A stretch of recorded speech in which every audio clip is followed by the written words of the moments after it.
Hari udah balik. Bunda Gimana Erni, apa kabar? Masya Allah, dari Kendari jauh kali. Masa dekat. Dengan Zoom jadi dekat semua ya. Alhamdulillah. Iya, alhamdulillah. Mbak Dia, apa kabar? Baik, alhamdulillah. Kemana aja nih? Kayaknya kemarin nggak hadir ya? Sudah mulai sibuk. Iya nih benar. Dengan ngajar kemarin. Iya. Ya, Hayati belum masuk. Belum, beliau tadi sudah siap, cuman Zoom kita yang agak bermasalah tadi.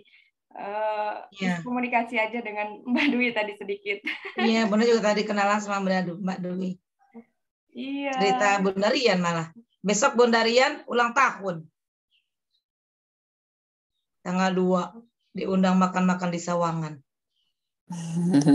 Mantap, alhamdulillah.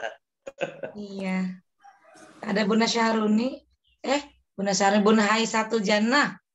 Bunda Erni. Bunda Dwi. Bapak Syahruni Junaid ya. Nah, ayah masuk nih. Masuk ya? Iya.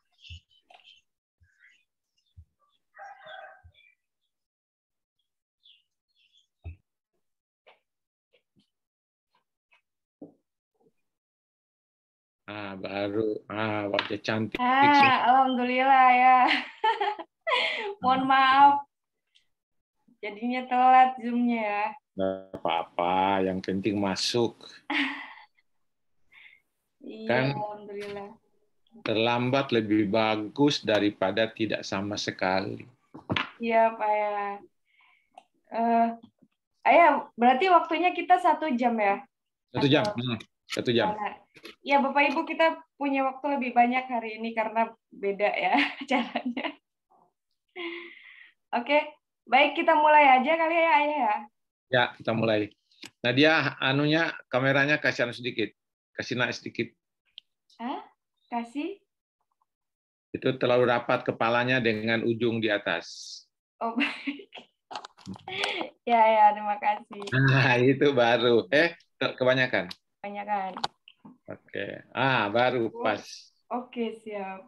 Pas. Baik ya. Saya itu ahli ngatur yang begini. Saya tadi sebelum masuk ngatur diri dulu. Oh iya. Iya. Yuk, tadi kita mulai. Ya. Kita mulai. Hari ini kita bebas bicara 1 jam. Iya, kita bebas bicara 1 jam. Bismillahirrahmanirrahim. Assalamualaikum warahmatullahi wabarakatuh. Waalaikumsalam warahmatullahi wabarakatuh. Alhamdulillahirabbil alamin wassalatu wassalamu ala Rasulillah Muhammad ibn Abdillah wa ala alihi wa sahbihi wa man tabi'ahu wa mawala amma ba'd. Alhamdulillah, tiada kata yang lebih indah dan lebih pantas kita ucapkan kecuali rasa syukur kepada Allah Subhanahu wa taala yang telah memberikan kita berbagai nikmat, di antaranya nikmat sehat sehingga kita dapat berjumpa di ruang virtual ini.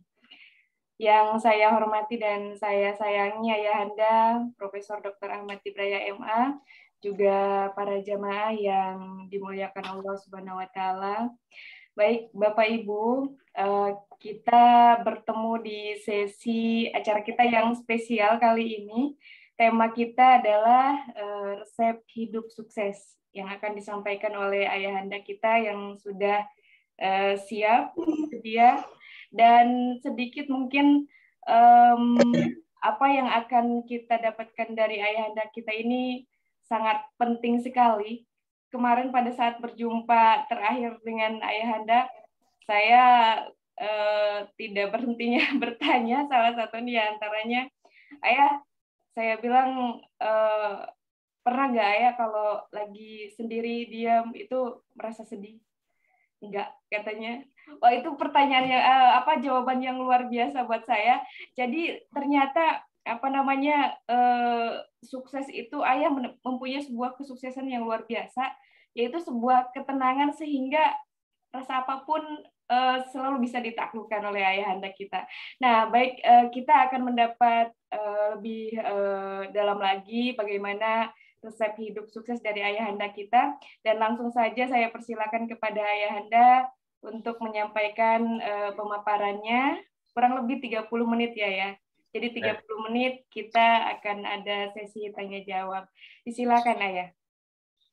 Baik, Assalamualaikum warahmatullahi wabarakatuh.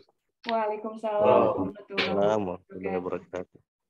Alhamdulillahilladzi nahmaduhu wa nasta'inuhu wa nashkuruh wa na'udzu billahi min syururi anfusina wa min sayyiati a'malina may yahdihillahu fala mudhillalah wa may yudlilhu fala hadiyalah. Wassalatu wassalamu ala asyrafil anbiya'i wal mursalin sayyidina wa maulana Muhammadin wa ala alihi wa sahbihi ajma'in, amma ba'd. Kawan-kawan, para sahabat, anak-anakku sekalian yang saya banggakan. Pertama-tama syukur alhamdulillah kita senantiasa diberi kesehatan, diberi kekuatan, diberi nikmat yang luar biasa oleh Allah Subhanahu wa taala, sehingga kita sampai pada hari ini tetap sehat walafiat. Tidak kurang suatu apapun. Di tengah pandemi Omikron yang lagi naik daun sekarang ini. Anak-anakku sekalian yang saya banggakan, sengaja hari ini kita membuat forum khusus. Karena kemarin kita hari Senin kemarin tidak bisa, maka saya bilang sama anak saya berdua, Diah dengan Dwi, besok hari Selasa kita adakan kajian khusus. Dan kajian khusus seperti ini bisa kita lakukan kapan saja. Asisten saya 2 orang ini, Nadia dengan Dwi, sudah siap kapan saja. Siap, Pak. Selain dari kajian Salam Radio. Tema yang kita pilih pada hari ini adalah kunci-kunci mencapai prestasi kesuksesan. Kawan-kawan sekalian, saya akan menyatakan kepada kawan-kawan dan anak-anakku, hidup ini untuk berprestasi. Hidup untuk berprestasi. Itu dulu ya. Setiap orang ingin mendapatkan prestasi dan kesuksesan. Kalau dalam pandangan saya, orang yang tidak punya cita-cita sebenarnya sama dengan orang yang mati. Tidak punya cita-cita, tidak punya harapan. Itu bagaikan orang yang sudah mati. Jadi kalau Nadia tidak punya cita-cita, sebenarnya Nadia sama dengan dalam keadaan mati. Nah, Tuti tidak punya cita-cita, itu sebenarnya dalam keadaan mati. Karena apa? Kata hayyun itu dalam pengertian aslinya itu dinamis. Dinamis. Jadi kalau hidup itu dinamis. Makhluk hidup adalah makhluk yang dinamis. Kalau kita masih hidup, Nadia, berarti kita harus dinamis. Ada cita-cita, ada harapan. Nah, persoalannya adalah bagaimana kita bisa mencapai kesuksesan dan prestasi dalam kehidupan kita. Anak-anakku sekalian, Al-Quran berkata, Allah menciptakan kematian dan kehidupan itu tujuannya adalah untuk menguji siapa di antara kalian itu yang paling bagus prestasinya, yang paling bagus amalannya, yang paling bagus karirnya. Itu harus ditanamkan dalam diri bahwa kita adalah hidup dan hidup adalah prestasi. Atau hidup untuk menggapai prestasi. Cuma orang tidak tahu apa yang harus dia lakukan untuk menggapai prestasi itu. Karena itu maka tema kita di sini kunci-kunci mencapai kesuksesan perspektif Islam. Kita tidak keluar dari situ, tapi tetap pada perspektif Islam. Kalau bukan kita menyatakan perspektif Islam. Baik. Manusia harus berprestasi.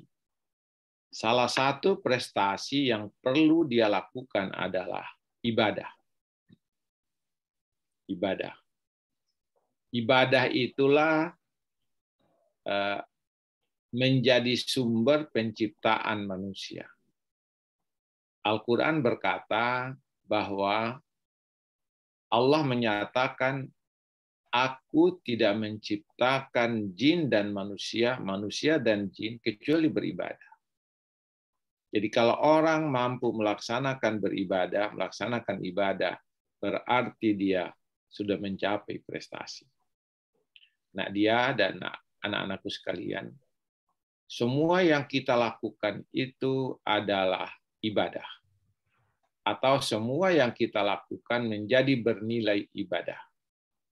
Jika ibadah yang kita lakukan itu didasarkan pada keimanan kepada Allah. Itu yang menjadi unsur pertama. Nah, kemudian yang kedua, dimanapun kita berada, kita harus berprestasi. Karena kita hidup dimanapun, dan kita berada dimanapun, maka kita harus berprestasi ketika kita berada dimanapun. Nanti kita tidak berprestasi, Natuti, kalau kita sudah tiada. Itu sudah tidak mungkin berprestasi. Sepanjang kita hidup, dimanapun kita berada, kita harus berprestasi. Pindah, Nadia, terus pindah slide. The next. Terus lagi. Terus lagi. Terus.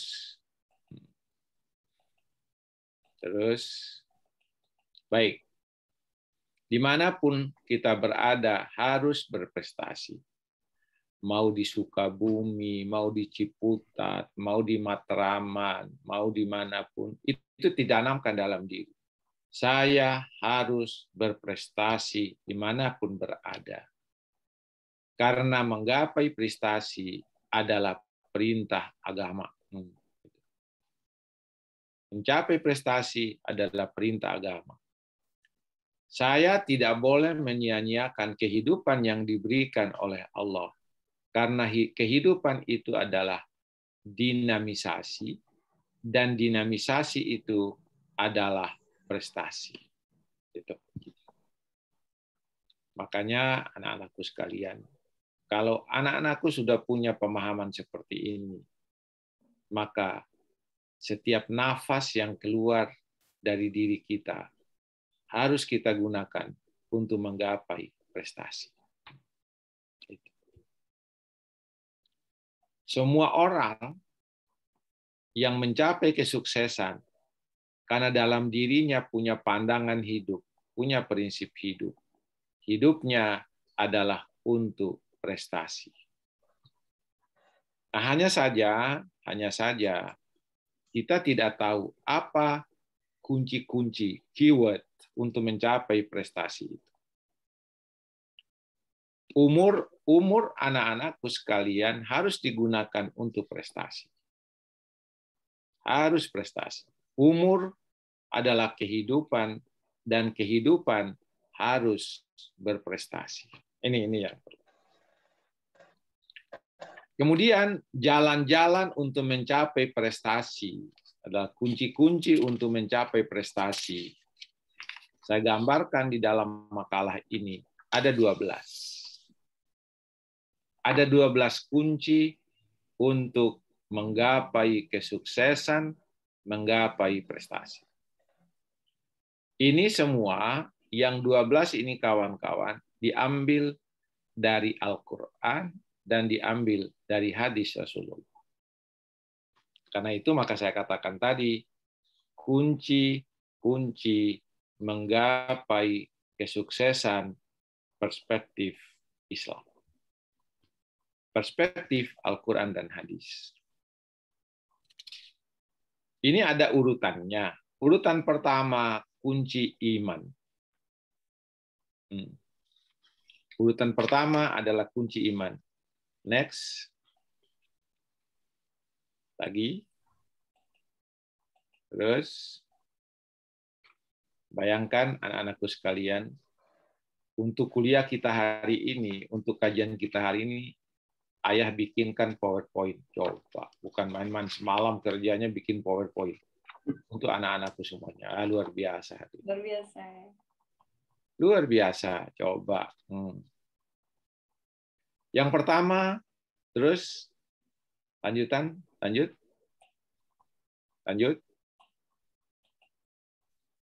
Ini dia. Kunci-kunci untuk prestasi yang berikut. Terus,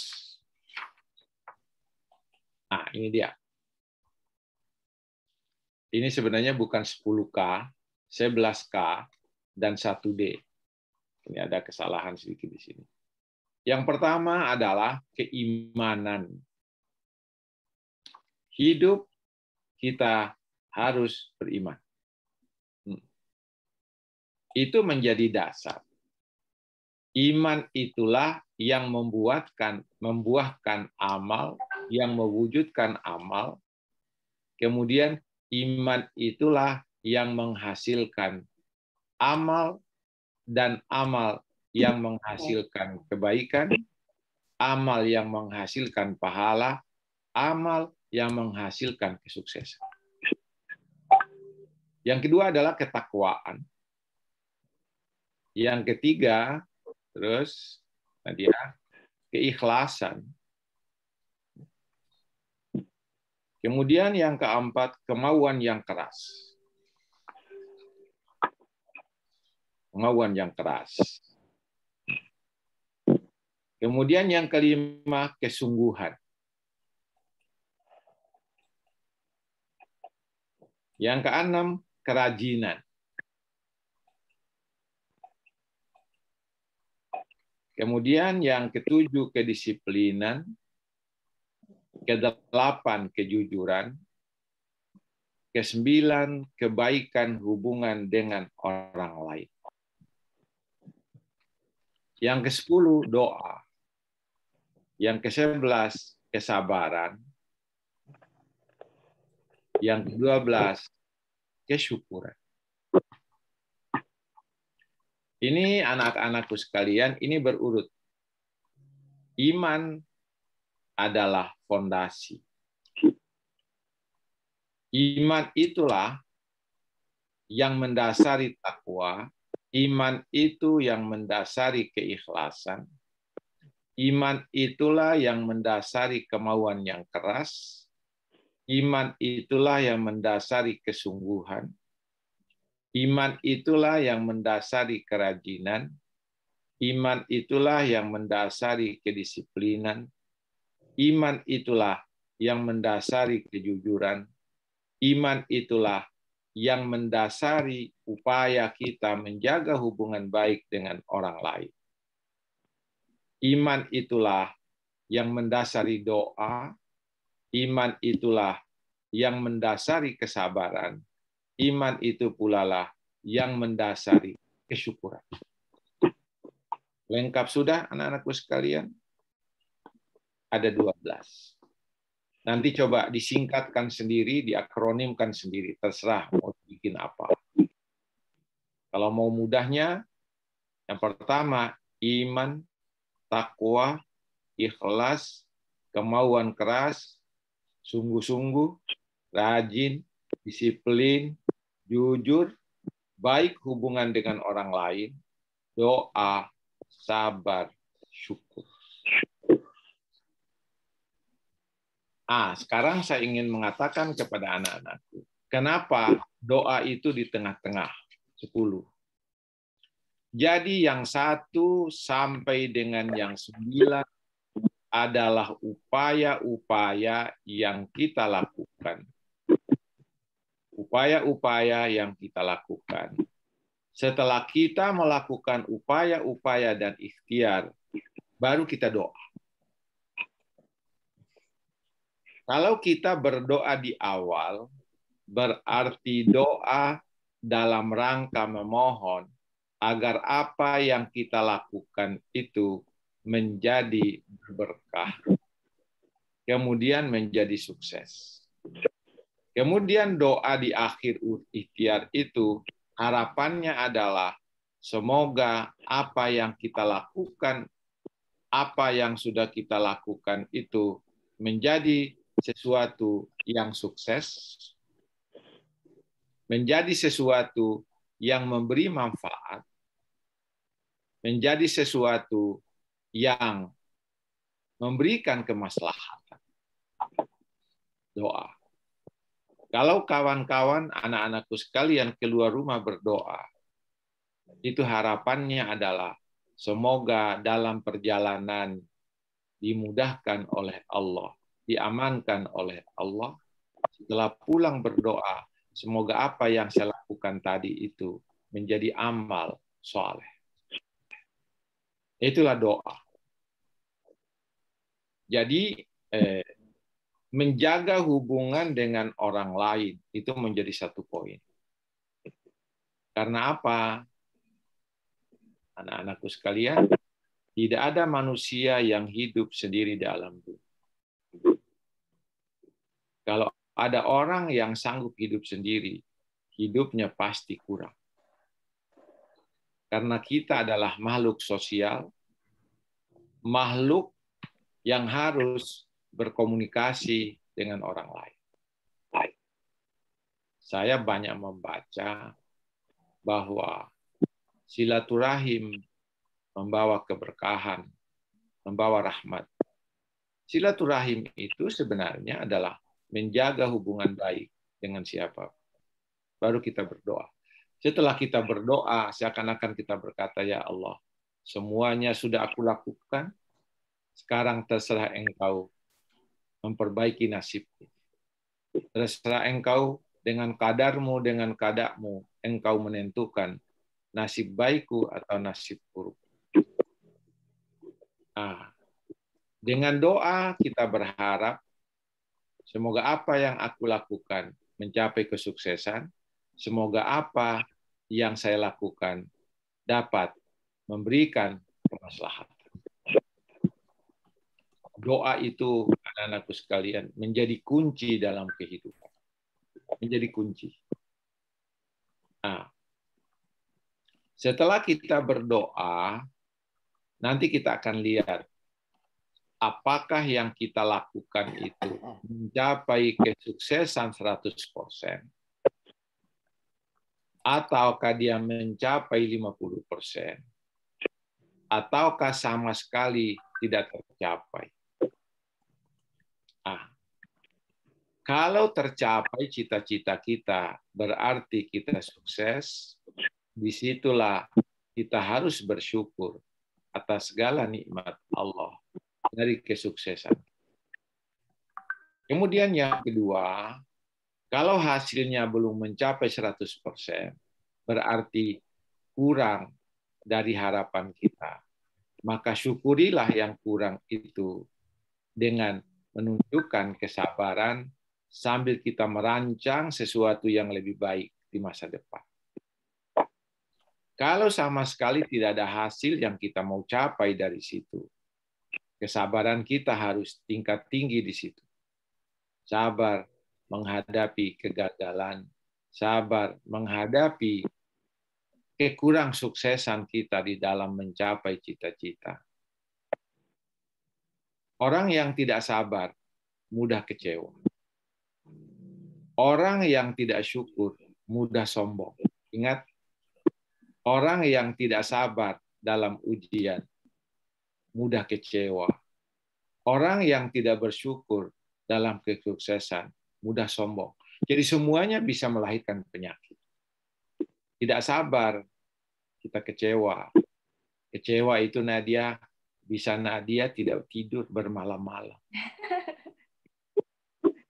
Tapi kalau sudah tidur bermalam-malam, berarti Nadia sudah merusak badannya sendiri. Merusak hak badan. Kalau Nadia bangga dengan kesuksesannya, hati-hati. Di tengah kesuksesan itulah mudah seseorang jadi sombong. Itu. Karena itu kawan-kawan sekalian, usaha yang kita lakukan mulai nomor 1 sampai nomor 10, nomor 9 harus ditutup dengan doa. Saya kawan-kawan dengan doa saya punya keyakinan bisa berubah kondisi. Karena apa? Tuhan yang mengubah, bukan kita. Kalau ada orang yang berkata, berdoanya macam-macam, memaksa Tuhan untuk itu. Memang kita bukan memaksa Tuhan, tetapi Tuhan menyuruh, berdoalah kepadaku, dan aku akan mengabulkan doa kalian. Disuruh kita. Ya, misalnya, ya Allah, aku dalam kondisi begini-begini, saya mohon kepadamu agar engkau rubah kondisiku. Bukan memaksa Tuhan. Nah, Tuhan menyuruh. Bahkan Tuhan melarang orang tidak berdoa. Artinya Allah tidak senang kalau ada orang yang tidak mohon kepada Tuhan. Baik, waktu kita mungkin tinggal 5 menit lagi, saya akan atur. Itu kawan-kawan sekalian, mulai dari keimanan ada dasarnya. Kemudian ketakwaan ada dasarnya. Coba pindah Nadia. Keimanan terus nanti saya baca sendiri, nanti akan dikirimkan, nanti PowerPoint-nya akan dikirimkan, tetapi saya tidak mau mengirimkan lebih awal, nanti dikirimkan di akhir oleh Nadia nanti ke grup. Ada semua, ketakwaan ada dasarnya, Al-Quran ada hadis. Terus lagi Nadia, ketakwaan ada berapa uraiannya itu, ada berapa lembar, ada sheet itu. Ketiga, keikhlasan. Ini perlu dulu ikhlas. Keikhlasan kawan-kawan, dengan keikhlasan itu seseorang akan bekerja tanpa harus mengharapkan nilai dari orang lain. Tidak perlu. Kalau kita sudah ikhlas bekerja di dalam pekerjaan kita, tidak butuh monitoring dari atasan kita, tidak butuh pengawasan dari atasan kita, karena kalau orang sudah ikhlas, tidak perlu pengawasan. Satu. Yang kedua, orang yang ikhlas pasti melakukan pekerjaannya dengan sangat baik untuk mencapai dan menggapai kesuksesan. Sudah Nadia, keikhlasan, kemauan yang keras. Kawan-kawan, ada orang yang punya ada orang yang iman, takwa, kemudian ikhlas, tapi kemauannya kurang. Baru sedikit tantangan aja sudah mundur. Itu tidak punya kemauan keras. Itu saya ingat itu pepatah lama. 1 kali layar berkembang, tidak boleh pantang kembali ke pantai. Dia kalau sudah layar berkembang, jangan pernah kembali ke pantai asal. Kita harus sampai tujuan. Karena dia, kalau saya sudah punya cita-cita, saya tidak akan mundur dari cita-cita itu, kecuali setelah cita-cita itu dicapai. Kalau gagal, saya sabar. Kalau sukses, saya syukur. Baik. Kemauan keras itu penting. Kesungguhan. Saya mengamati banyak mahasiswa yang tidak cepat selesai karena kemauan kerasnya kurang. Memang untuk menyelesaikan sebuah tulisan itu bukan mudah. Yang pertama, kita sendiri harus sungguh-sungguh. Setelah kita sungguh-sungguh, ada orang lain yang menilai kita punya karya. Dan proses penilaian karya oleh orang lain bukan mudah. Ada dosen yang mudah dihubungi, ada juga dosen setengah mati dihubungi. Ada juga dosen setengah mati atur waktunya, sampai-sampai jawaban WA kita seminggu baru dijawab. Itu harus difahami. Itu kalau orang punya kemauan keras, tidak pernah mundur dari tantangan. Yang berikut Nadia, kesungguhan. Coba lihat. Mohon keras kita lewati. Kemudian kita langsung ke kesungguhan. Mohon keras sudah, kesungguhan. Terus lagi, kesungguhan. Kemauannya keras itu, kawan-kawan, adalah dorongan untuk melakukan sesuatu. Kesungguhan itu artinya apa? Kesungguhan itu misalnya, saya ingin sekali naik sepeda pada hari ini. Itu kemauan keras itu. Saya ingin sekali naik sepeda pada hari ini. Tapi ketika naik sepeda, kita harus mutar tuh sepeda itu supaya sampai. Itu kesungguhan. Jadi kita harus sungguh-sungguh melakukan sesuatu untuk menggapai cita-cita itu. Kemudian terus Nadia, kerajinan. Terus kesungguhan sudah, kemudian kerajinan. Kerajinan. Orang yang rajin adalah orang yang senantiasa melakukan sesuatu, katakan saja tiada henti, rajin sekali. Selesai satu, kerjakan lagi yang lain. Selesai satu, kerjakan lagi yang lain. Seperti orang itu, kalau orang yang rajin, tidak ada waktu kosong bagi dia. Semua waktunya digunakan. Itu orang rajin. Rajin, coba. Nadia, coba lihat. Kemarin saya hari Sabtu itu ke Atin.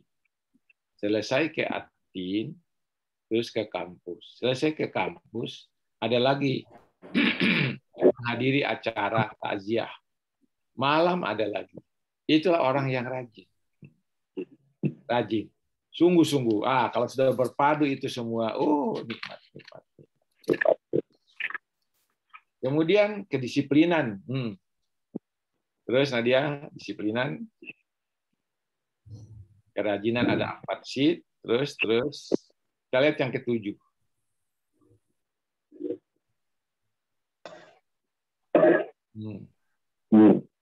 Oke.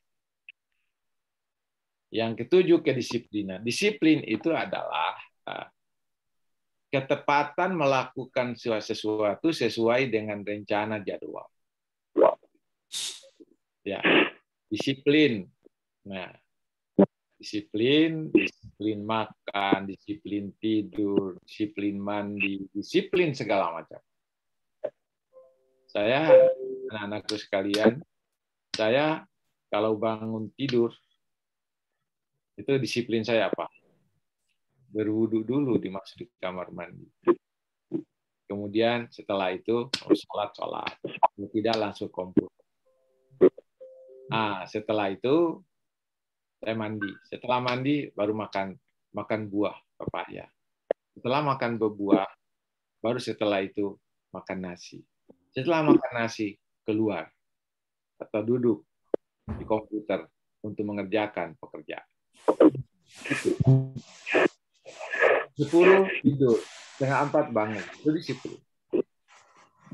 Makan sekitar jam 7. Makanya tidak pernah mewah anak-anakku sekalian. Kesukaan saya adalah sayur brokoli, sayur okra, tomat dengan bawang. Itu aja setiap hari. Mungkin ada orang membayangkan, kira-kira Prof. Tip itu sehat begitu makan apa ya?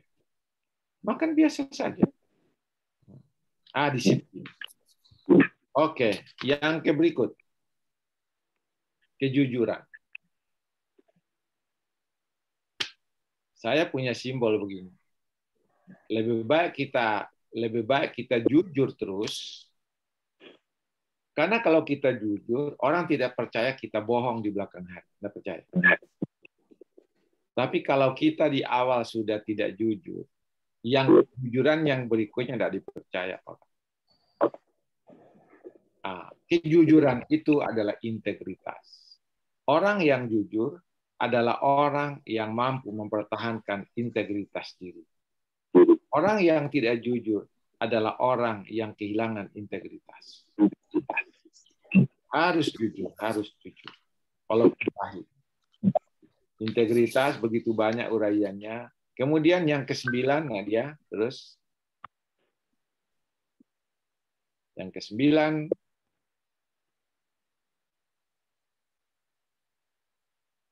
terus lagi ke-9, menjaga hubungan baik dengan orang lain.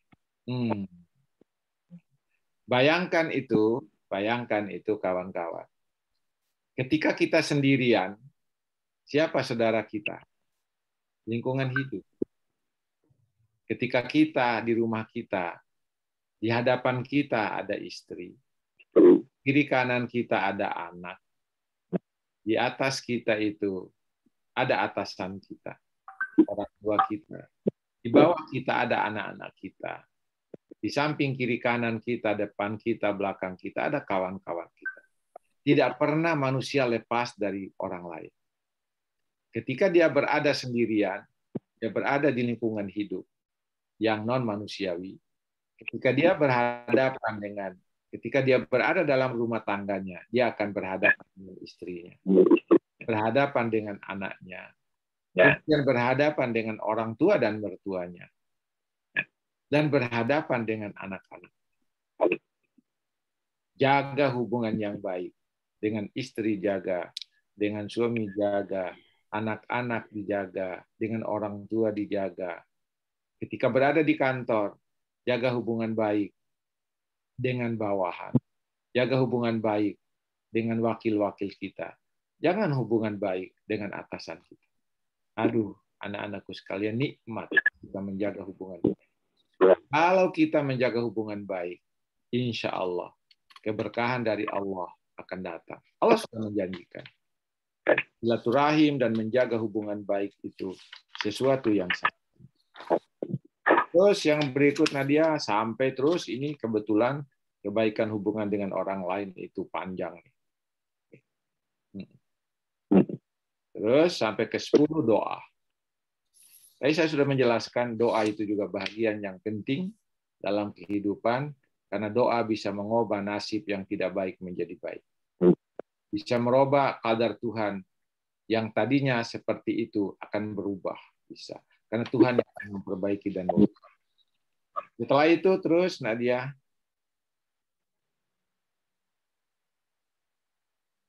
Setelah itu terus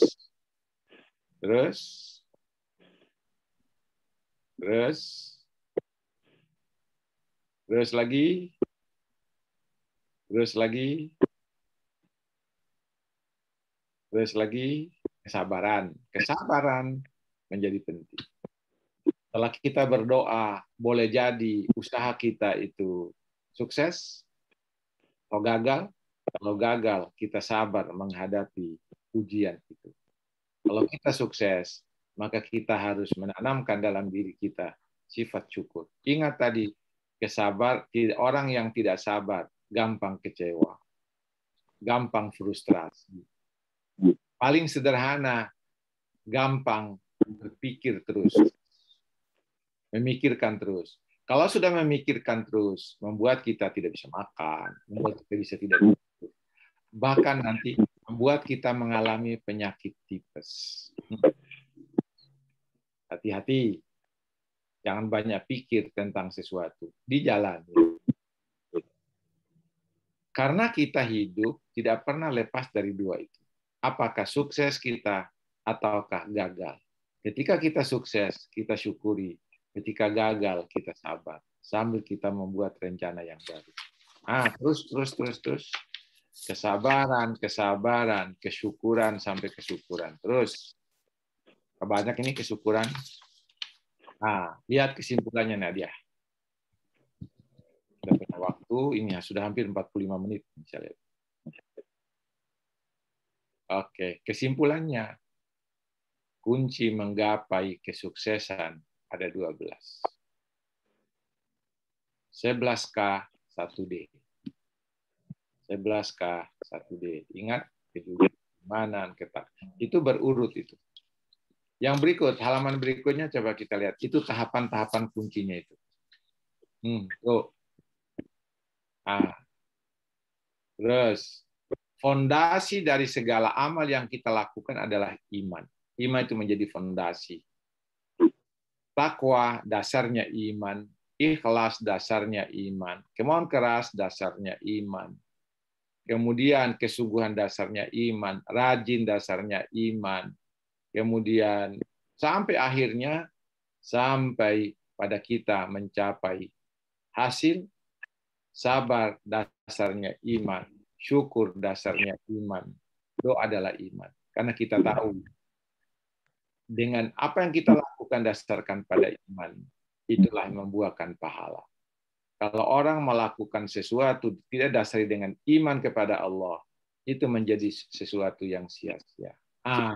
Ya. Coba 46 lembar PowerPoint saya siapkan untuk kajian kita hari ini. Sudah. Sekarang kita diskusi. Luar biasa.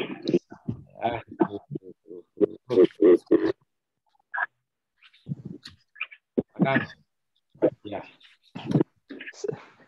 Izin, mohon saya bertanya, Prof.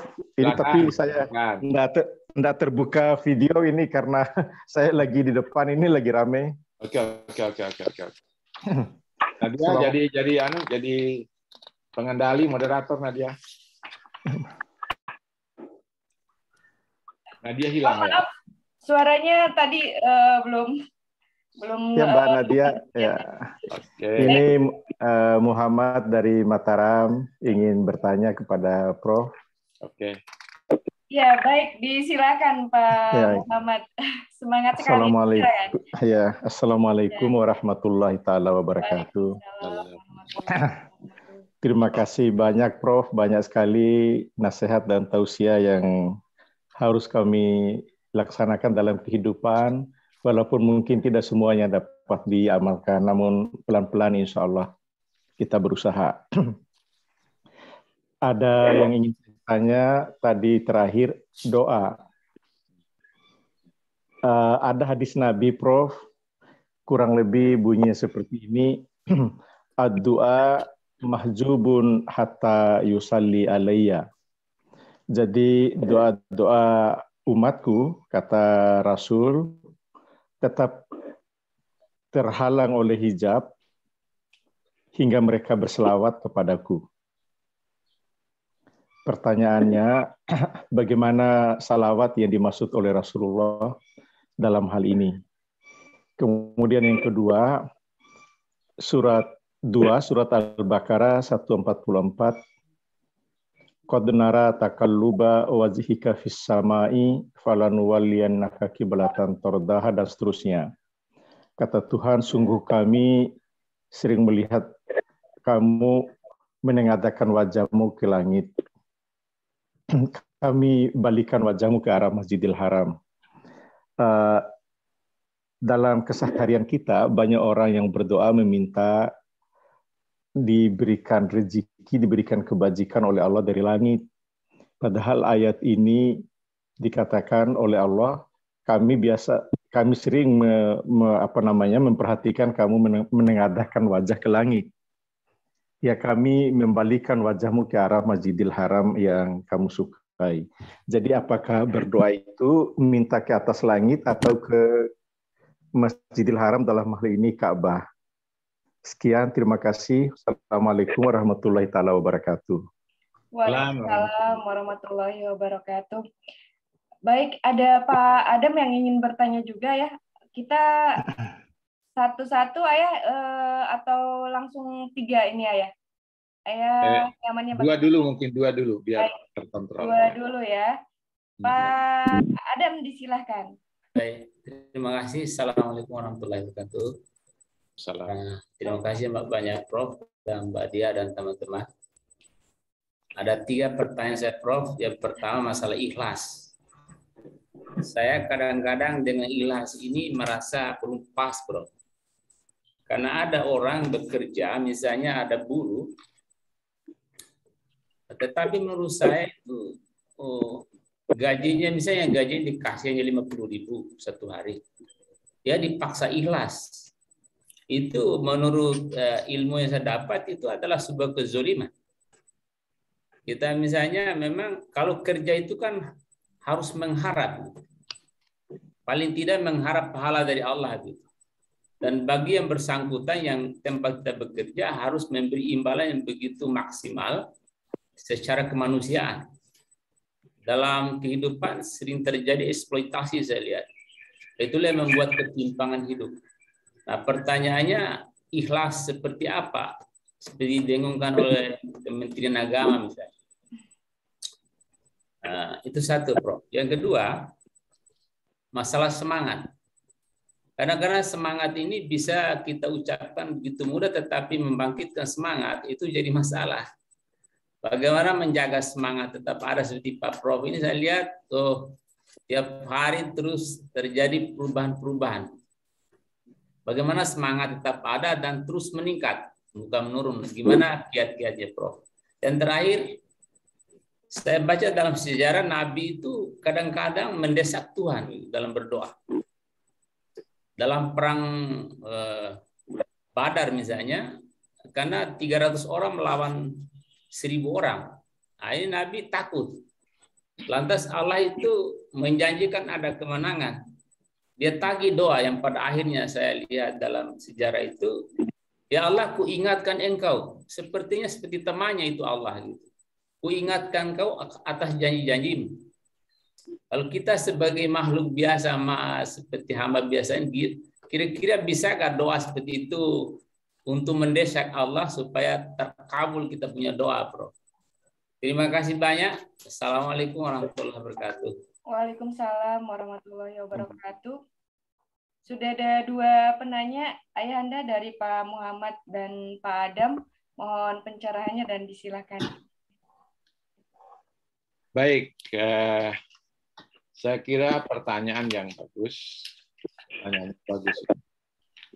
Yang pertama bagus, yang kedua banyak. Bagus dan banyak. Bagus dan banyak. Nah, baik.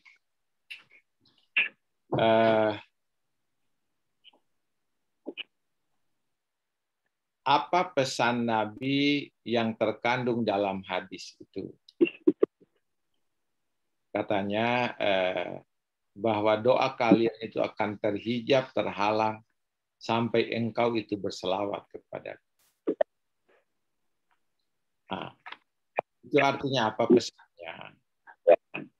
Dilihat dari teksnya itu, maka tidak akan ada doa yang dikabulkan oleh Allah sehingga orang itu berselawat kepada Nabi. Pesan Nabi yang menjadi inti di situ adalah ketika kamu berdoa, jangan pernah kamu tidak selawat kepada. Itulah sebabnya di akhir kita itu Wassallallahu ala khairil Muhammad walhamdulillahi rabbil alamin. Yang pertama kita puji Allah. Alhamdulillahi rabbil alamin hamda yuwafi ni'amahu wa yukafi'u mazidah. Ya Rabbana lakal hamdu kama yanbaghi li jalali wajhikal karim. Ya Allah, aku sudah lama mencari jodoh. Tapi sekarang jodohku belum datang-datang, ya Allah. Maka hadirkanlah seseorang, ya Allah, yang baik untuk kehidupanku, yang baik untuk masa depanku. Dan itu memberikan ketenangan di dalam kehidupanku. Ya Allah, Engkau Maha mengabulkan doa. Wassallallahu ala khairil Muhammad walhamdulillah. Baru kita usapkan muka kita. Itu ada urutannya.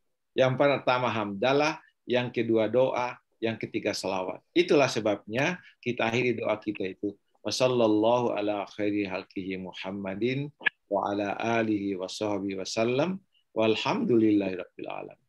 Dibuka dengan hamdalah, kemudian inti doa, kemudian setelah itu selawat kepada Nabi, baru hamdalah lagi. Itu tertibnya doa. Satu. Pesan yang kedua, perbanyaklah selawat kepadaku seperti engkau memperbanyak doa kepada Allah. pertama. Yang kedua, Pak Muhammad. Ini Pak Muhammad ini Nadia, Profesor Doktor bidang teknologi pendidikan. Iya tuh, Prof. Ya, Baru hari kemarin Nadia masih Andrean ini. Kemarin baru pengukuhan profesornya. Hari Sabtu. Terima kasih, Prof. Saya tidak sempat hadir, hanya meminta kepada Pak Muhammad bikinkan ucapan selamat. Iya, Pak. Seandainya tidak ada acara saya hadir. Nah, ayat laqad nara taqalluba wajhika fis sama. Itu begini. Itu sebab turunnya ayat ini begini, Pak Muhammad.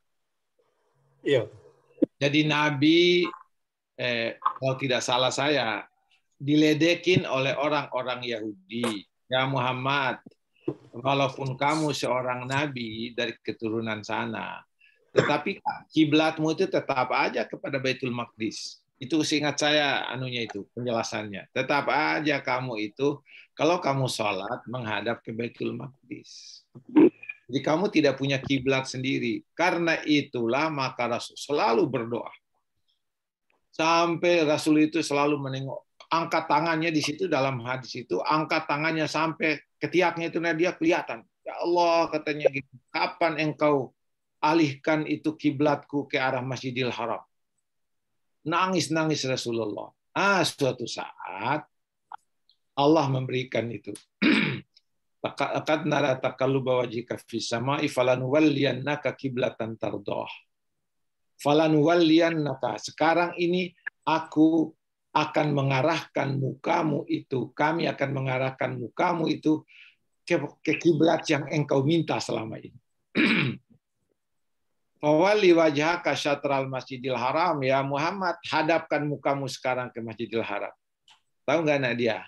Pada saat itu 2 rakaat sholat zuhurnya Nabi menghadap ke Baitul Maqdis. Rakaat ketiga, ya Muhammad, balik kanan.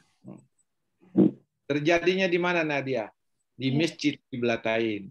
Ketika Nabi melaksanakan sholat zuhur di situ bersama para sahabat atas undangan Ummu Bashar yang ketika itu meninggal seorang anaknya, Nabi diundang untuk bertakziah dengan sama sahabat. Makan siang di situ, setelah makan siang sholat zuhur. Baru 2 rakaat menghadap kiblat Baitul Maqdis.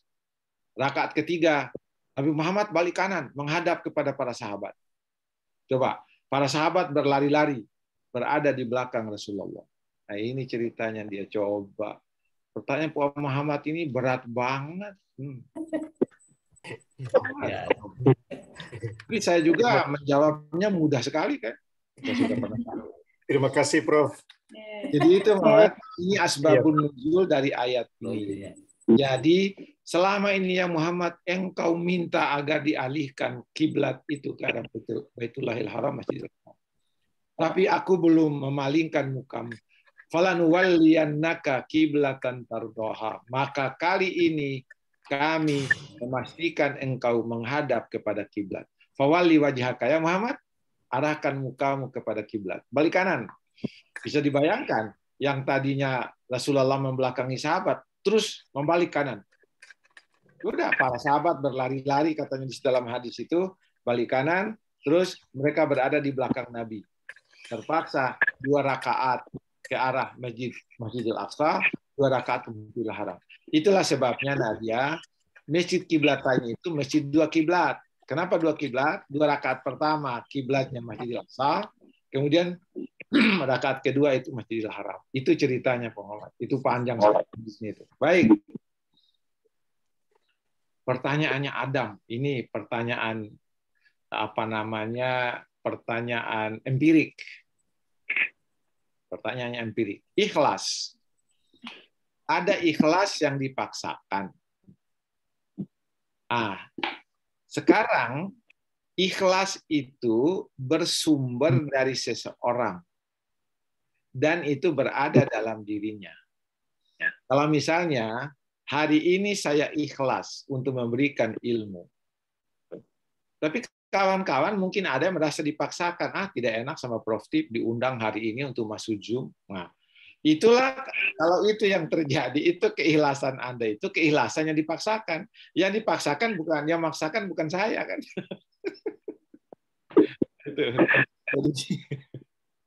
Keikhlasan yang dipaksakan. Jadi ikhlas itu sebenarnya tidak ada yang dipaksakan, tidak ada. Jadi keikhlasan itu adalah ketulusan hati seseorang untuk melakukan sesuatu tanpa ada harapan apapun. Nah, kalau tadi diberi contoh, ada orang yang disuruh kerja dikasih 50.000.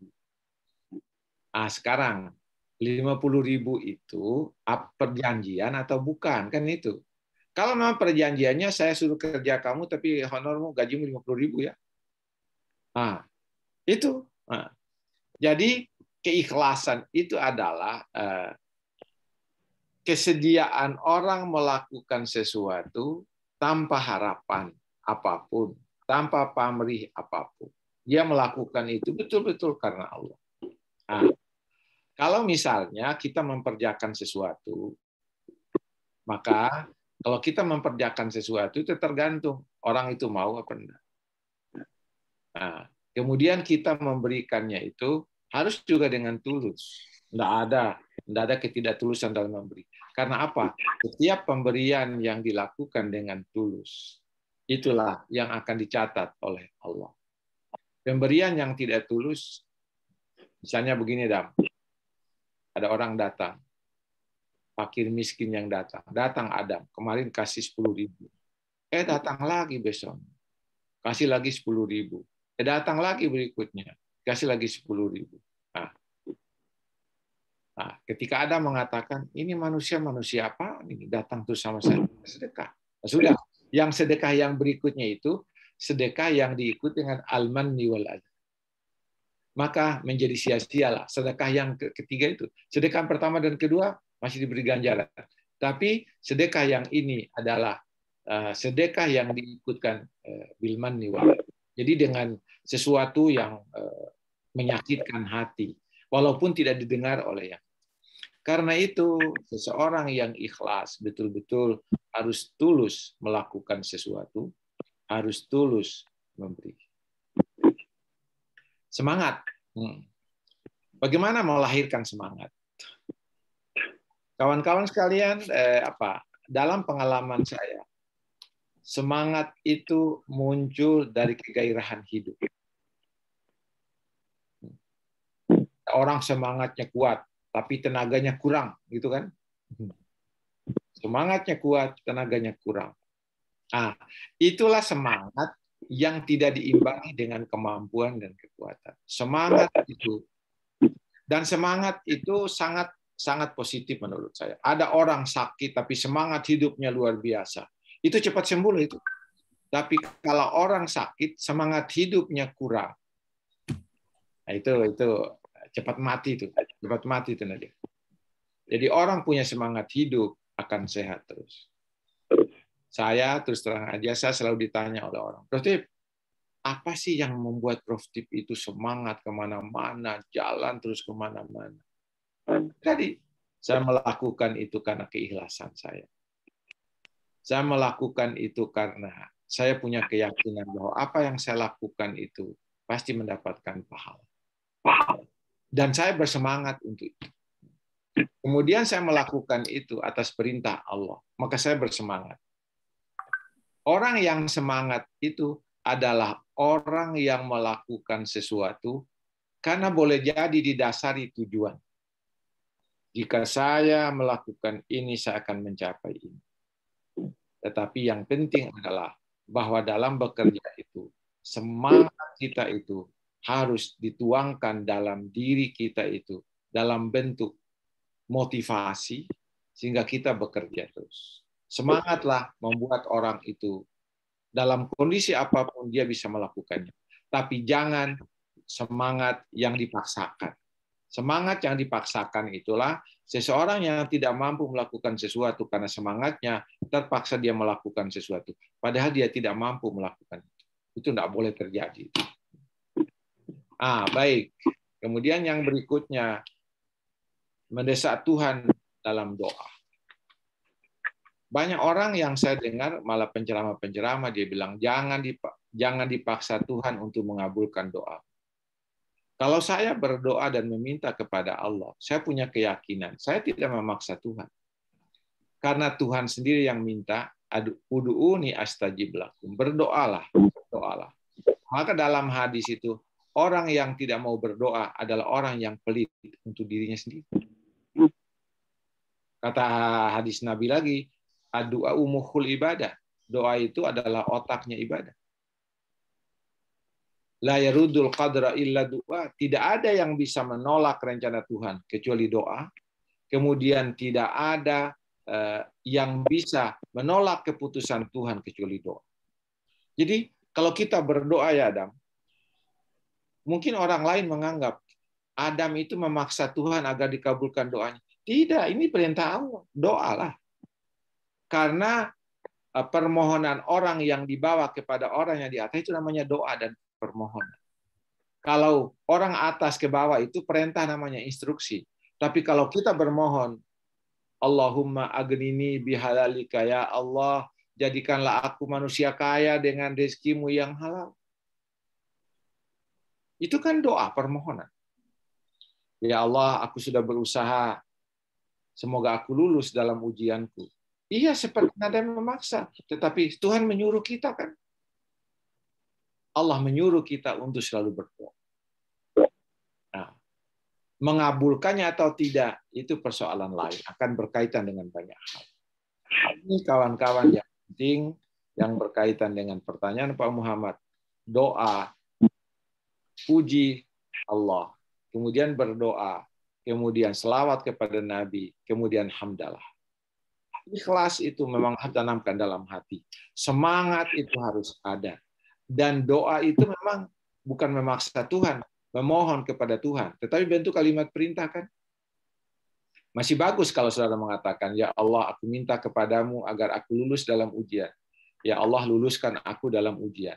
Tetapi berkaitan dengan itu, Anda harus belajar dulu. Anda harus punya komunikasi yang baik dulu. Tidak bisa serta-merta seperti itu.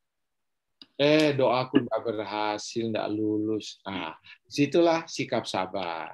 Oh, aku lulus deh, katanya gitu. Aku lulus. Bangga dengan kelulusanku. Tahu nggak? Kelulusanku bukan karena siapa-siapa, karena aku sendiri. Itu sudah mulai sombong itu. Hanya dia berkata, Alhamdulillah, Tuhan merestui permohonanku dan aku lulus. Nah, itu yang saya katakan tadi. Hati-hati ketika kita gagal. Tidak sabar, kita kecewa. Langsung ada kan? Ada orang yang buang diri dari lantai 2, dia jatuhkan dirinya. Untung langsung mati, kalau tidak cacat, mana itu? Ada orang karena ribut sama suaminya. Kemarin kan ada supir Transjakarta itu yang dikasih hadiah gara-gara menyelamatkan seorang ibu muda yang mau menjatuhkan dirinya dari jalan tol, jadi flyover, menjatuhkan dirinya ke situ. Setelah ditanya ternyata apa? Dia punya masalah dengan suaminya. Itu baru suaminya satu, bukan suaminya satu ya, jadi salah itu. Karena ada orang punya suami 2 kan, jadi kalau suami juga tidak tahan menghadapi persoalan dengan istrinya, masa mau jatuhkan diri? Dihadapi dengan kesabaran, dengan penuh usaha, dengan penuh upaya. Bukan jalan untuk membunuh diri. Itu kalau orang tidak tahan terhadap ujian dan kegagalan, maka dia akan frustrasi, dan frustrasi akan membuat dia itu menjadi jatuhkan diri. Paling tidak dia berpikir terus, ada apa ya, ada apa ya, ada apa terus sepanjang malam sampai jam 4 subuh. Subhanallah, jam 4 subuh nggak terasa. Itu gara-gara apa? Gara-gara kekesalan terhadap ujian. Kemudian kalau seseorang dengan keberhasilannya, aku berhasil deh. Ini hasil usahaku ini karena usahaku sendiri, bukan karena orang lain. Kawan-kawan, tidak ada usaha kita yang lepas dari orang lain. Boleh jadi ketika kita berupaya melakukan sesuatu, ada orang mendoakan kita. Semoga dia ini lulus dalam ujian. Maka kita harus ada itu. Nah, itu saya kira jawaban saya atas 2 penanya, tapi pertanyaannya 5. Terima kasih banyak, Prof. Terima kasih banyak, Prof. Luar biasa. Luar biasa ya, Anda. Oke. Apalagi Nadia, masih ada lagi? Baik. Masih ada ya Anda. Dapat apa namanya? pencerahan yang luar biasa dari Ayahanda, atas pertanyaan-pertanyaan yang luar biasa dari Pak Muhammad dan Pak Adam. Sebelum berlanjut ke Pak Daniel, Ayah, dia punya satu pertanyaan dari Ayah tadi, pemaparan Ayah tuh, kita kan mengetahui bahwa ada beberapa kecerdasan yang distimulasi di sekolah atau di pendidikan kita saat ini, seperti kecerdasan intelektual, dan di samping itu juga ada kecerdasan lain seperti kecerdasan emosional, spiritual, transendental, dan adversity. Dari pemaparan Ayah yang 11K1D ini, di manakah posisi kecerdasan intelektual, Ayah? Bagaimana agama memandang ini untuk sebuah kesuksesan seorang kita sebagai hambanya? Dan apa ya, di pendidikan kita mulai SD sampai perguruan tinggi, sepertinya hanya yang diutamakan adalah kecerdasan intelektual, ya. Itu bagaimana pandangan Ayah? Terima kasih. Nanti Ayah bisa dijawab setelah Pak Daniel, mungkin. Disilakan Pak Daniel. Pak Daniel, silakan. Ya, terima kasih Mbak Dia. Assalamualaikum warahmatullahi wabarakatuh. Ayahanda, sehat selalu. Waalaikumsalam warahmatullahi wabarakatuh. Ini menarik sekali kajian pagi ini, Ayahanda. Tangga-tangga menuju kesuksesan. Nah, yang saya melihat bahwa setiap orang mau sukses, tetapi kemudian sukses yang seperti apa yang sebenarnya yang dimaksud dengan sukses. Jadi ada orang yang menganggap bahwa ketika dia mendapatkan banyak harta, dia orang sukses, memiliki jabatan, dia orang sukses, ataukah dia mendapatkan apa yang dia inginkan, itulah sebenarnya inti kesuksesan. Sebenarnya pendapat Ayahanda sukses itu nanti seperti apa sebenarnya sukses sampai di dunia dan akhirat. Kemudian yang kedua, itu mungkin yang pertama. Yang kedua, setiap Ayahanda ke satu lokasi, satu universitas, semua orang pasti senang. Nah, ini yang menjadikan seperti ini sebenarnya apa inti-inti amalan Ayahanda, sikap Ayahanda, sehingga setiap ke satu kampus pasti orang mau ikut terus. Nah, ini cerita dari kawan-kawan di IAIN Kendari, Ayahanda. Makanya saya sampaikan seperti ini, apa sebenarnya yang menjadi daya tarik Ayahanda, apakah sikap dan seterusnya. Kemudian yang ketiga, Ayahanda, setiap orang memiliki perencanaan, kemauan keras, disiplin dan sebagainya. Tetapi untuk istiqomah itu butuh apa sebenarnya? Istiqomah ini yang susah, Ayahanda. Kadang seseorang bisa istiqomah 1 sampai 1 minggu, tapi kemudian berubah lagi dan seterusnya. Iya kan Mbak Dia ya? Ya, Nah, ini kita butuh masukan Ayahanda. Terima kasih. Itu mungkin pertanyaannya ya. Pertanyaan yang luar biasa yang bisa kita dapat dari Ayahanda, resep-resep yang lebih mendalam lagi. Ya, ada Pak Nasarudin itu, Nadia. Pak Nasarudin. Ayah, mungkin ini sesi terakhir, boleh ditambah 1 penanya lagi? Pak Nasarudin ya. Boleh. Disilakan Pak. Siapa tadi yang sudah Pak Nasarudin ya. Silakan Pak. Saya tidak bisa melihat semua. Baik, terima kasih. Assalamualaikum warahmatullahi wabarakatuh. Assalamualaikum. Pertama sekali saya mohon maaf kalau agak lambat masuk karena rupanya link yang dikirimkan Pak Adam itu ada perubahan. Saya utak-atik kenapa ini tidak mau masuk.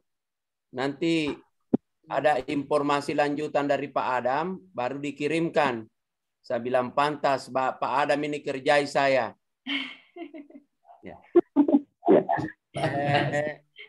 Beberapa hal Ayahanda Prof yang kami ingin ajukan pertanyaan.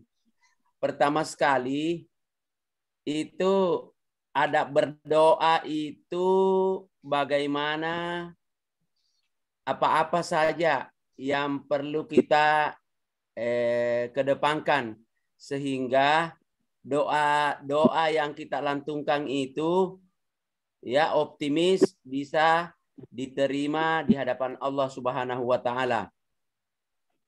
Kemudian yang kedua,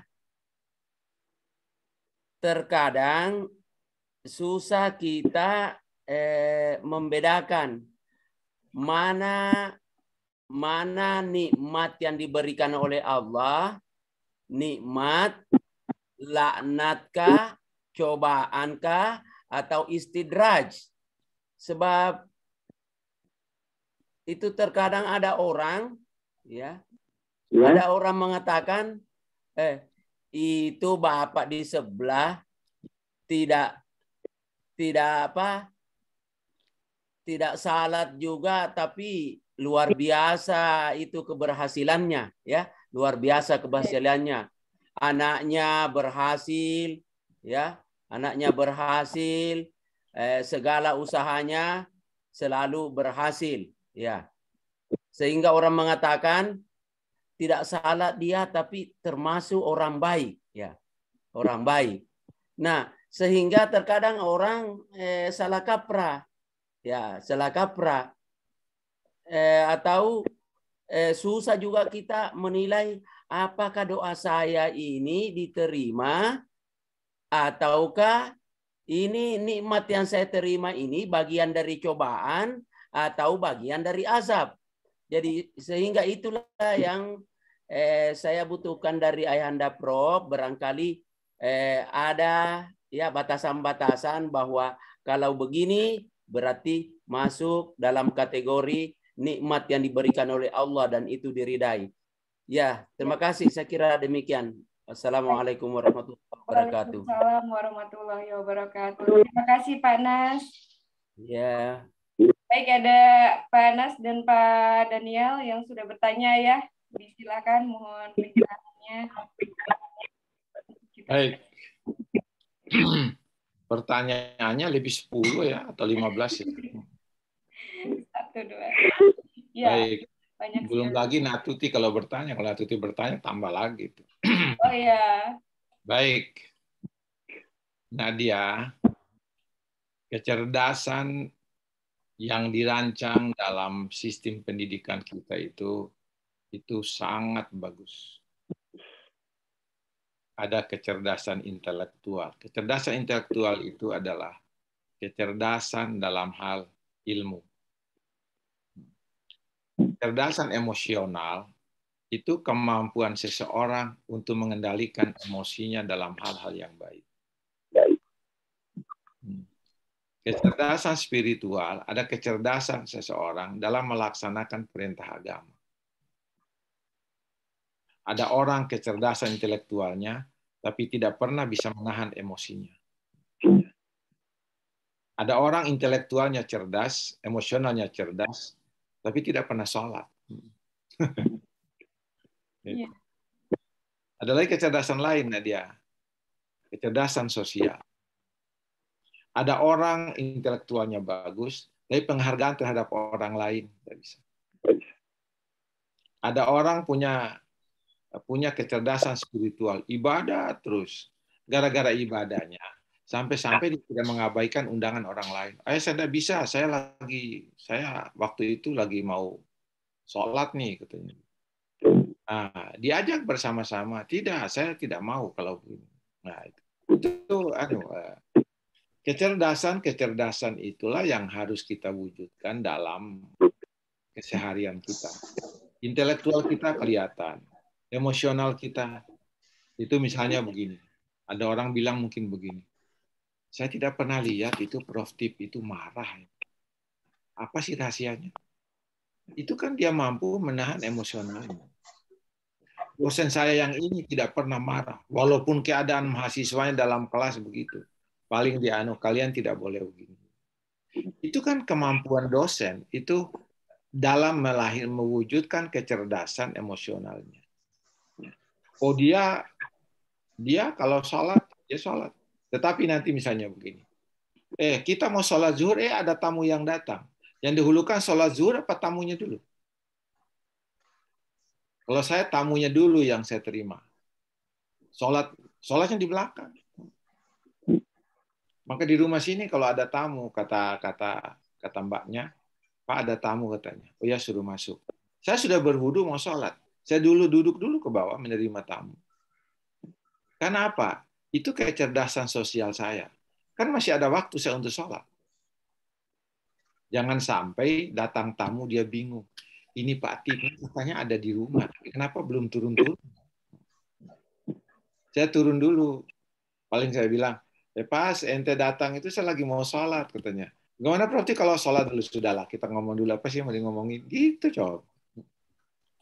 Itu kecerdasan emosional. Ada orang kan lagi mau sholat, dia datang katanya. Kan dia tidak tahu kita mau sholat, mau apa gitu. Pas lagi mau makan, ada yang bawa salam. Udah. Ya, karena makanan kita tidak tersiapkan untuk 2 orang, dah kamu andur suruh masuk dulu ya, kasih tahu dulu.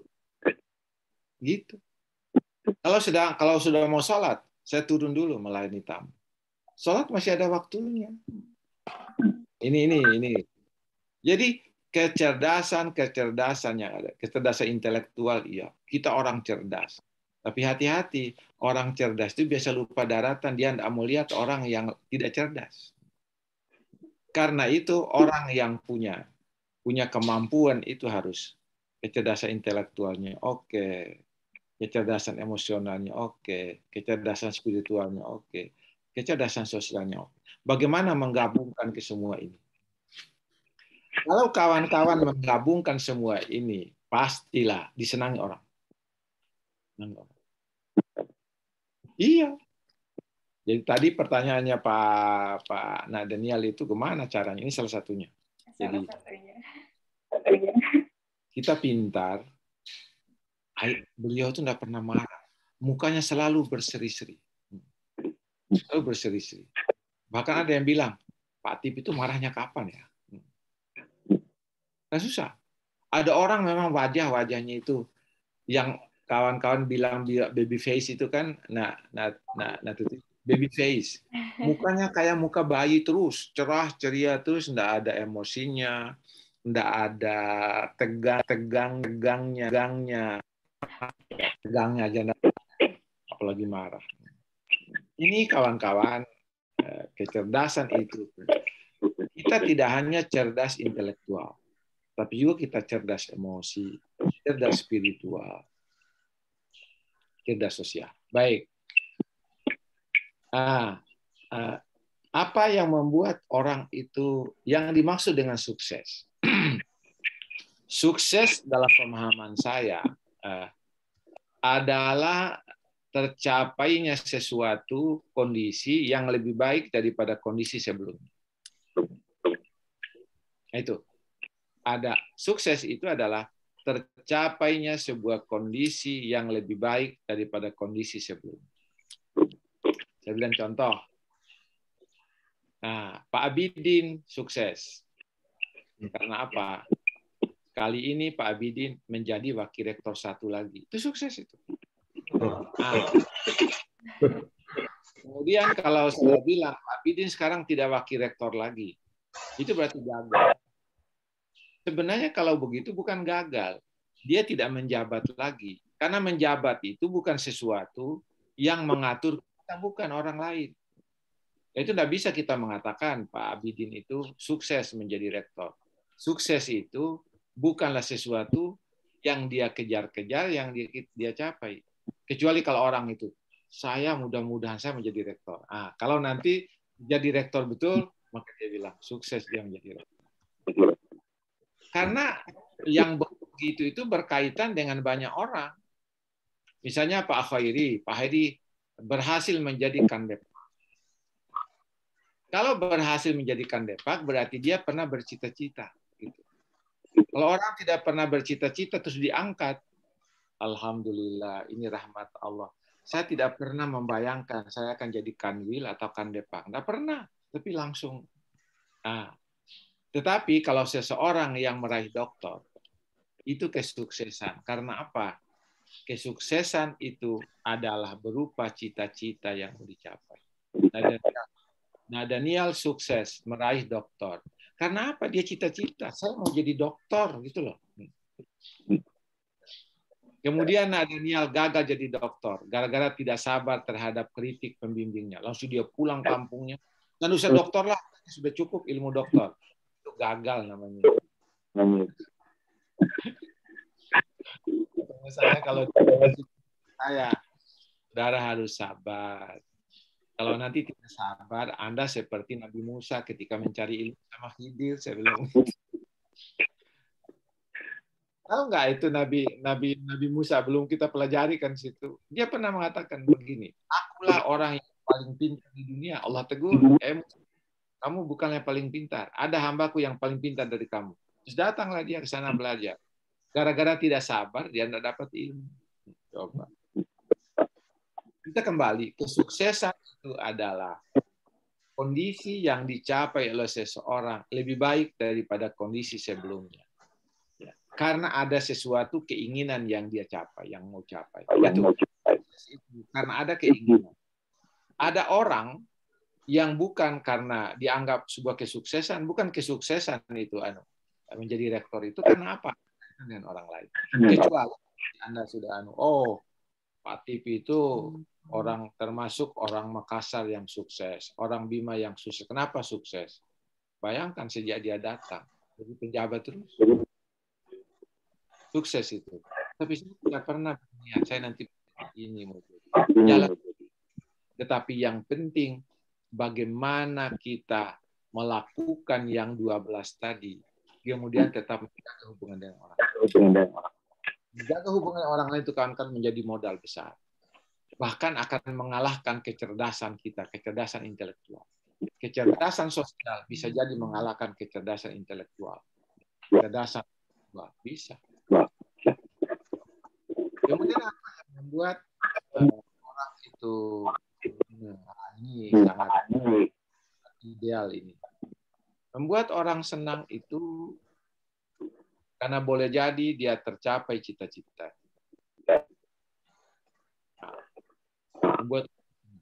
Tetapi kalau saya konsepnya, kita harus selalu membuat diri kita senang dalam kondisi. Nah, kita harus membuat diri kita dalam keadaan apa. Hingga apa, Nak Tuti? Kalau orang sudah prinsipnya sudah hidup senang dimanapun, maka kelihatan di wajahnya orang tidak pernah ada susah. Kalau kita senang dalam hanya karena mendapatkan kesuksesan, itu namanya kesenangan yang tidak iqamah, tidak istiqamah. Jadi dimanapun itu kita harus selalu merasa senang. Misalnya di suasana di mana kita setengah mati berhadapan dengan orang.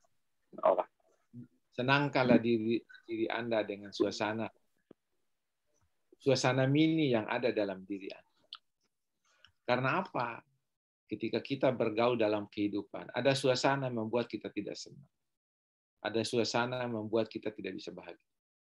Tapi bahagiakanlah diri Anda dengan kondisi Anda. Senangkan diri Anda dengan kondisi Anda. Nah, jadi kalau Anda tergantung pada suasana yang membuat orang senang, membuat Anda senang, kapan kita mendapatkan suasana menyenangkan? Jarang.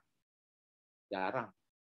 Karena itu, buatlah senang berdasarkan kesenangan dari diri kita sendiri. Makanya itu tidak akan pernah ada masalah itu. Misalnya begini, lingkungan kita ini tidak kondusif untuk kita. Nah, sekarang, bebas saya pergi deh. Kalau pergi dari lingkungan perkumpulan itu boleh. Tapi misalnya di lingkungan kita di rumah, tetangga-tetangga saya yang tidak ada yang bagus, lebih baik saya tinggalkan rumah ini, beli lagi rumah yang lain. Itu bukan solusi. Nah, kita cari kekurangan kita. Apa yang menyebabkan orang lain tidak senang sama kita? Orang yang tidak senang sama kita, buat dia jadi orang yang senang sama kita. Bagaimana caranya? Sapalah dia dengan baik. Hargailah dia dengan baik. Kalau bisa sekali-sekali, berilah kepada dia sesuatu yang dia sangat suka. Langsung dia bilang, ternyata Pak Tito, ternyata orang sebelahnya orang baik banget. Rupanya ternyata selama ini dia mengharapkan kebaikan kita dulu. Tidak apa-apa, itu tidak menurunkan kondisi kita kalau kita baik lebih dulu sama orang. Tapi buktinya memang harus kita baik dulu. Kata Nabi, salim alaman arafta wa man lam ta'rif. Ucapkanlah salam kepada orang yang kamu kenal dan orang yang kamu tidak kenal. Itu. Perencanaan itu sesuatu yang perlu ada di dalam hidup. Kita harus punya rencana. Untuk mencapai rencana itulah 12 kata kunci tadi. Pertanyaan terakhir itu adab berdoa. Saya kira ini banyak bukunya ini, Pak Nasruddin coba cari adab berdoa. Tapi ingin saya jelaskan itu, apa bedanya laknat dengan nikmat. Nikmat itu sesuatu yang menyenangkan. Nikmat itu sesuatu yang menyenangkan, laknat itu yang tidak menyenangkan. Tetapi kalau kita menganggap nikmat itu sebagai ujian, maka kita akan sadari diri kita. Kalau laknat sebagai ujian, maka kita akan hadapi. Karena apa, kawan-kawan sekalian? Setiap nikmat ada ujungnya. Setiap laknat ada ujungnya. Tidak mungkin Tuhan melaknat itu sepanjang hidup kita. Akan berakhir. Kata Al-Quran, likulli ummatin ajal. Setiap sesuatu pasti ada akhir. Jadi, kalau kita sekarang sedang menghadapi cobaan, jalani cobaan itu dengan sabar, sambil kita merencanakan yang terbaik untuk kita. Jangan dikira nikmat itu bukan ujian. Nikmat itu adalah ujian, laknat itu ada ujian. Cobaan juga itu ujian. Jadi, kalau kita diuji dengan yang nikmat, kita diuji apakah kita bersyukur. Kita diuji dengan laknat, apakah kita sabar. Jadi ujian semua. Makanya, hadapilah ujian itu dengan dua hal. Menghadapinya dengan kesabaran, menghadapinya dengan kesyukuran. Nikmat itu. Makanya, Daniel pertanyaannya, apa trik yang harus dilakukan agar kita disenangi orang? Itu Nadia, kuncinya itu ada dua. Saya ingat hadis Nabi itu. Kata Nabi, innakum la tasa'unan nasa bi amwalikum. Kalian tidak akan bisa menyenangkan orang karena hartamu, kedudukanmu, jabatan. Bahkan kita ketika kaya, lupa orang miskin. Ketika kita menjabat, Daniel, lupa bawahan. Iya, coba. Ketika kita memiliki kedudukan sosial, lupa yang bawah. Ketika kita sukses, lupa penderitaan. Coba. Nadia kemarin ketika diumumkan, saudara Daniel dinyatakan lulus dengan cum laude. Itu hilang semua kan kelelahannya. Iya kan?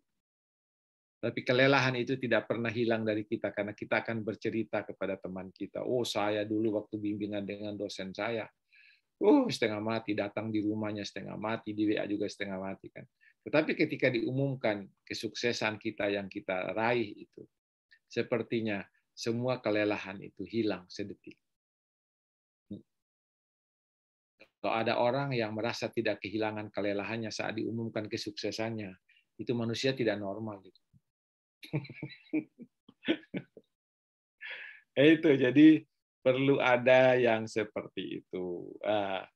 Kemudian yang kedua yang perlu adalah walakin yasa'uhum bastul wajhi husnul khuluq. Tapi yang membuat orang lain senang itu karena engkau selalu ceria kepada orang. Selalu ceria kepada orang. Ceria itu tidak harus senyum kepada sembarang orang, tidak. Ada wajah-wajah yang menunjukkan keceriaan. Itu saya kalau ke pengajian saya di Atin itu, di situ kan banyak penjual-penjual. Saya sapa dulu, Bu, bagaimana kabar hari ini? Aduh, Pak Ustaz baik, katanya. Kok Ibu jualannya hari ini bervariasi ya, yang lalu tidak begini. Padahal mungkin juga begitu, tapi saya canda-canda aja. Ya Pak Ustaz, kebetulan begini.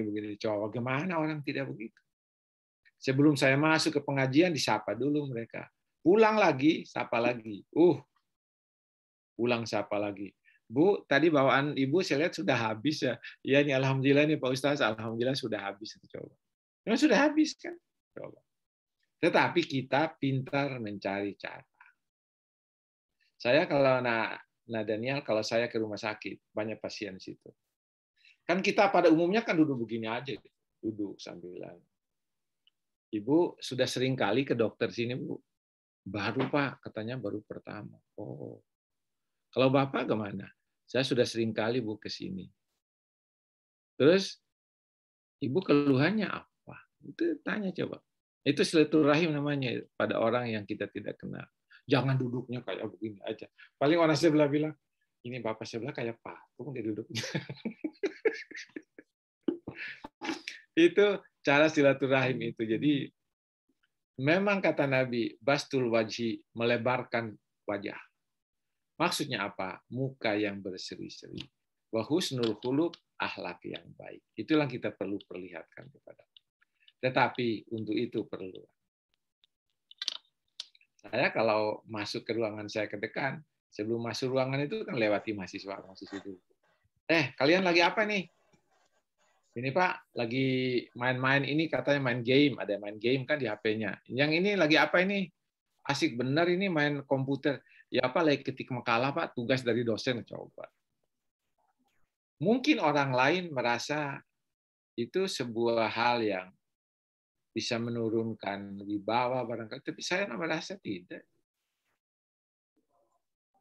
Itu saya kira anak Daniel bukan hanya ke Kendari begitu. Di Palu juga itu mahasiswa-mahasiswa saya dan orang-orang di Palu itu kalau saya datang, kemanapun pergi. Itulah rahasianya. Oke, saya kira itu. Nadia sudah jam setengah, saya sudah hampir 2 jam nih. Baik, Ayahanda. Begitu Pak Daniel, mudah-mudahan kita bisa meneladani Ayahanda kita semua. Baik, nanti, Bapak Ibu. Ini Nadia, ini kajian kita yang pertama. Nanti akan disusul pengumuman lainnya ketika hari-hari libur. Nanti hari libur yang lebih enak kayaknya. Baik. Supaya nanti kita. Siap. Nanti akan nyusul lagi kajian yang lain saya buatkan. Coba dibuatkan khusus hari ini dengan PowerPoint yang luar biasa. Nanti Nadia share kepada grup supaya mereka bisa membaca lebih lanjut. Siap, Ayahanda. Terima kasih banyak Ayahanda, ya Allah. Ya, Terima kasih banyak Ayahanda. Tapi tidak ada di perguruan tinggi kan? Tidak ada. Tidak ada. Baik. Kalau Nak Tuti ikut kuliah di perguruan tinggi manapun, tidak dapat yang begini. Tidak ada kurikulumnya. Iya, ya. Cuma ada di sini. Cuma ada di sini, Bunda Tuti. Ya, Nadia tutup dulu Nadia. Ya, baik, Bapak Ibu, tidak terasa 1 jam lebih kita bersama Ayahanda kita berdiskusi dan sudah banyak sekali pencerahan yang sudah kita dapat dari Ayahanda kita. Tapi mohon maaf, Ayahanda, sebelum kita tutup, mohon untuk doa seperti biasa untuk kami semua. Disilakan Ayahanda. Oke, baik. Baiklah kita berdoa kepada Allah Subhanahu wa taala, semoga kita selalu diberikan kesuksesan, kebahagiaan, kesehatan, ketenangan. Al-Fatihah. Al-Fatihah. A'udzubillahi Bismillahirrahmanirrahim. Alhamdulillahirabbil alamin, arrahmanir rahim, maliki yaumiddin. Iyyaka na'budu wa iyyaka nasta'in, ihdinas siratal mustaqim. Shiratal ladzina an'amta 'alaihim ghairil maghdubi 'alaihim waladdallin. Amin. Amin. Alhamdulillahirabbil alamin. Hamdan yuwafi ni'amahu wa yukafi mazidah. Ya Rabbana lakal hamdu kama yanbaghi li jalali wajhikal karim wa sultanik. اللهم اغفر لنا ذنوبنا وكفر عنا سيئاتنا وتوفنا مع الأبرار. اللهم اغفر لنا ذنوبنا ولوالدينا وارحمهم كما ربونا صغيرا. اللهم ارفع قدرنا ويسر أمورنا واشرح صدورنا واجعلنا من عبادك المتقين وعلى طاعتك المحبين. اللهم ارفع قدرنا ويسر أمورنا واشرح صدورنا وجعلنا من عبادك المتقين وعلى طاعتك المحبين. اللهم ارفع قدرنا ويسر امورنا واشرح صدورنا وجعلنا من عبادك المتقين وعلى طاعتك المحبين. اللهم اجعلنا من المحبوبين. اللهم اجعلنا من المحبوبين. اللهم اجعلنا من المحبوبين. اللهم ثبت العلوم في قلوبنا برحمتك يا ارحم الراحمين. اللهم ثبت قلوبنا في قلوبنا برحمتك يا ارحم الراحمين. Allahumma rzuqna amalan salihan maqbulan wa tijaratan lan tabur. Rahmatika ya arhamar rahimin. Rabbana atina fid dunya hasanah fil akhirati hasanatan wa qina adzabannar. Sallallahu ala khairi halqihi Muhammad. Alhamdulillahirabbil alamin. Sekian. Amin. Terima kasih Ayahanda. Baik Bapak Ibu, alhamdulillah demikian kajian kita pada pagi hari ini dengan tema kunci-kunci untuk mencapai prestasi. Semoga dapat memberikan manfaat bagi kita semua sehingga kita semua mampu menjadikan kondisi yang akan datang lebih baik dari masa kini, baik bagi kita pribadi maupun bagi lingkungan kita, bagi sesama kita. Sampai jumpa di kajian kita berikutnya. Mari kita tutup dengan bersama baca kafaratul majlis. Subhanaka Allahumma wa bihamdika asyhadu an la ilaha illa anta astaghfiruka wa atubu ilaik. Billahi fisabilil haq. Wassalamualaikum warahmatullahi wabarakatuh. Terima kasih Bapak Ibu. Banyak Ayahanda, Kadia juga semuanya. Ya Bunda, terima kasih. Sangat bermanfaat.